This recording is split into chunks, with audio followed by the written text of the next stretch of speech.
Hello শিক্ষার্থী বন্ধুরা, তোমাদের পঞ্চম শ্রেণী আমার বাংলা বইয়ের পাঠ ১ বৈচিত্র্যময় বাংলাদেশ এই পাঠের সব প্রশ্ন উত্তর এখন আমরা পড়ব। ক, বাংলা ছাড়াও বাংলাদেশে আর কোন কোন ভাষায় মানুষ কথা বলে? উত্তর, বাংলাদেশের বেশিরভাগ মানুষ বাংলা ভাষায় কথা বলে। বাংলা ভাষা ছাড়াও এদেশে আরো কয়েকটি ভাষা রয়েছে, যেমন চাকমা, মারমা, ককবরক, ওরাও, মান্দি, সাঁওতালি ইত্যাদি ভাষা। বাংলাদেশের সব জনগোষ্ঠীর মানুষই নিজের মাতৃভাষায় কথা বলতে পছন্দ করে। খ, বাংলাদেশে কি কি উৎসব উদযাপন করা হয়?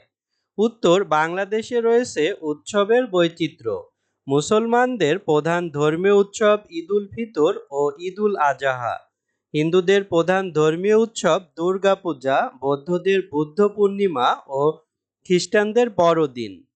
এগুলোর বাইরেও আরো কিছু উৎসব উদযাপন করা হয়, যেমন পহেলা বৈশাখে উদযাপিত হয় বাংলা নববর্ষ, রাখাইনদের উৎসবের নাম সাংগ্রাই আর চাকমাদের উৎসব বিজু।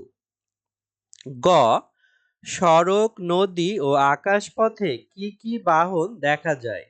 উত্তর, বাংলাদেশে নানা রকম যানবাহন দেখা যায়। সড়ক পথে চলে বাস, মোটর গাড়ি, রিক্সা ও সাইকেল। নদীপথে চলে নৌকা, লঞ্চ ও জাহাজ। আকাশে ওড়ে উড়োজাহাজ। ঘ, কোন পেশার মানুষ কি কাজ করে? উত্তর, মানুষ যে ধরনের কাজ করে জীবিকা নির্বাহ করে সেই কাজকে তার পেশা বলে। বাংলাদেশে অনেক পেশার মানুষ বাস করে, যেমন কৃষক, জেলে, কামার, কুমার, তাঁতি ইত্যাদি।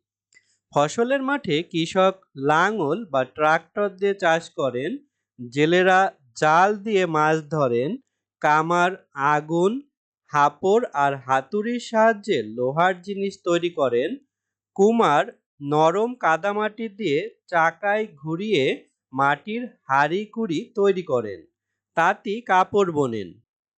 উমো, বৈচিত্র্য কিভাবে বাংলাদেশকে সুন্দর করেছে? উত্তর, বাংলাদেশের মানুষের রয়েছে নানা রকম বৈচিত্র্য। এখানে রয়েছে ভাষা, উৎসব ও পেশার বৈচিত্র্য। শুধু তাই নয়, পোশাক পরিচ্ছদেরও রয়েছে বৈচিত্র্য। রয়েছে বিভিন্ন রকমের যানবাহন।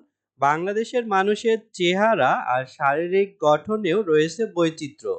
তবে যত রকম বৈচিত্র্যই থাকুক না কেন, সবাই নিজের মতো এদেশে বসবাস করে এবং সবাই এদেশকে ভালোবাসে। এদেশের এসব বৈচিত্র্যই দেশকে সুন্দর করেছে।